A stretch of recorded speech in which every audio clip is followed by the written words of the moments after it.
오늘은 고린도전서 13장 1절부터 시작해 사랑의 영원성에 대해 이야기하려고 해요.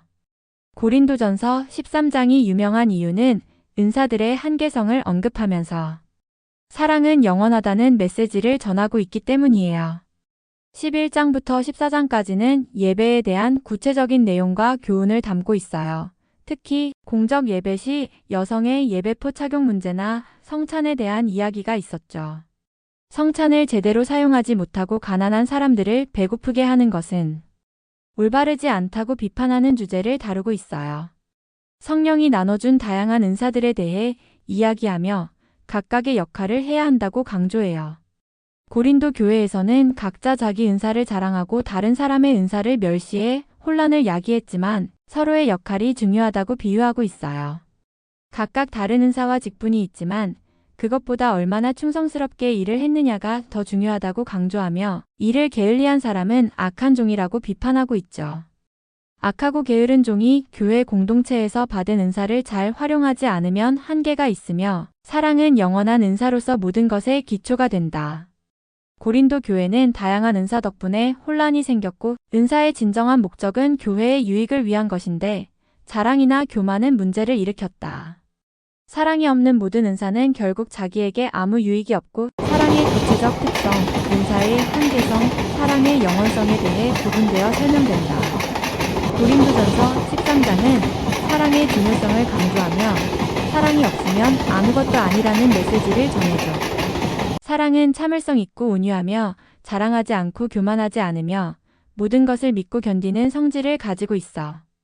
사랑은 영원하고 그 밖의 선물들은 언젠가 사라지지만 믿음, 소망, 사랑 중에서도 사랑이 가장 중요하다고 강조해. 사람의 방언이나 천사의 말을 하더라도 사랑이 없으면 아무것도 아니라는 점을 강조하고 있어요.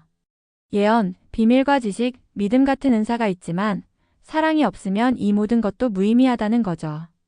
교회의 지체로서 다양한 은사들이 있지만 사랑이 가장 위대하다고 강조하며 방언에 대한 오해를 바로잡고 있어요. 사람들이 오순절에 각자 자신의 방언으로 하나님의 메시지를 듣고 있다고 이야기하고 갈릴리 출신 제자들이 여러 나라의 방언을 사용할 수 있는 이유를 설명하고 있어. 고린도 방언과 오순절 방언의 차이를 설명하면서 고린도 방언은 알아들을 수 없는 언어이고 오순절 방언은 사람들이 이해할 수 있는 외국어라고 말하고 있어. 방언은 성령의 은사로서 하나님께 비밀을 전하는 것이고 오순절 방언과 고린도 방언이 동일하다고 보는 사람들에게 잘못된 견해라고 강조하고 있어. 방언은 개인의 영적 덕을 세우는 것이지만 교회 예배 중에는 다른 사람을 방해하지 않게 조심해야 한다는 거야. 방언에 대한 다양한 해석도 있고 어떤 신앙 공동체에서는 방언을 하지 못하면 성령을 받지 않은 것으로 취급하기도 해. 방언을 받았다고 주장하는 사람들은 기도원에서 강렬한 경험을 통한 간증을 많이 하는데 그 과정에서 특정한 행동을 반복하기도 해. 사랑은 서로를 존중하고 오래 참고 온유함, 시기하지 않고 자랑하지 않는 것이 중요하다는 내용을 말하고 있어요. 우리가 사랑을 갖고 있는지 되돌아보면서 하나님이 말씀하신 이타적인 사랑, 즉 아가페의 사랑이 필요하다고 강조해요. 형제나 친구 간의 사랑인 필레와 더불어 여러 종류의 사랑에 대해서도 설명하고 있어요. 에로스는 남녀 간의 육적인 사랑을 의미하고 반면 아가페는 이타적인 신적인 사랑을 설명해. 아가페는 하나님의 사랑으로 하나님이 독생자를 보내며 우리를 위해 희생하신 것을 보여줘. 하나님께 속한 사람들은 사랑이 있어야 하고 사랑하지 않는 사람은 하나님을 알지 못해. 형제가 죄를 범했을 때 몇 번까지 용서해야 할지를 다루는 내용이 있어.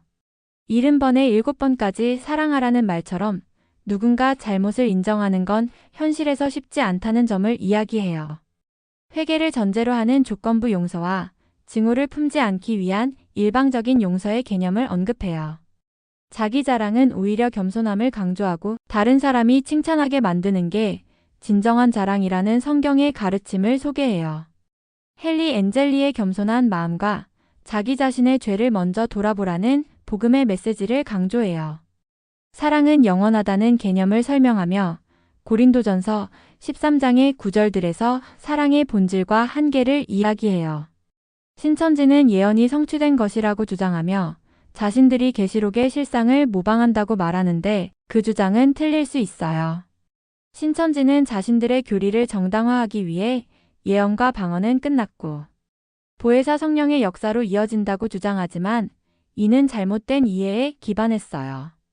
베드로는 요엘의 말씀을 통해 보혜사 성령의 약속을 설명하면서 구약 성경을 인용해야 했다고 말하고 있어요. 요엘의 예언대로 성령이 임하며 꿈을 꾸고 예언하는 일이 이루어졌다고 강조해요. 신천지율법과의 차이를 언급하며 그들은 예수님이 여러 번 재림했다고 주장하지만 우리는 그게 사실이 아니라고 믿고 있어요.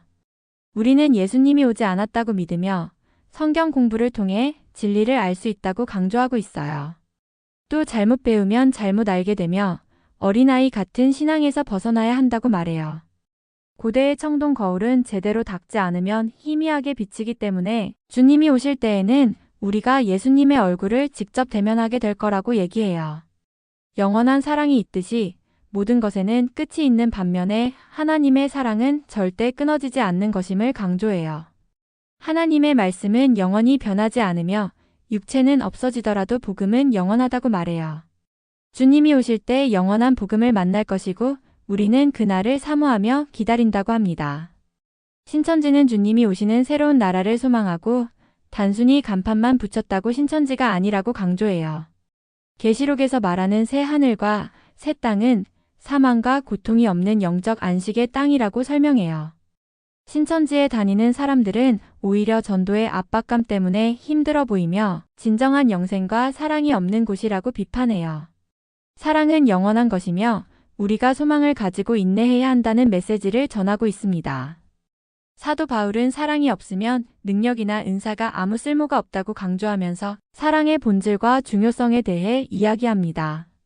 하나님 사랑과 이웃 사랑의 두 가지 방식으로 성경은 사랑을 정의하며 이웃의 개념을 포괄적으로 설명하는 비유를 제공합니다. 이건 진정한 사랑에 대한 이야기로 우리가 서로 이웃이 되어주는 사랑을 실천하자는 내용입니다.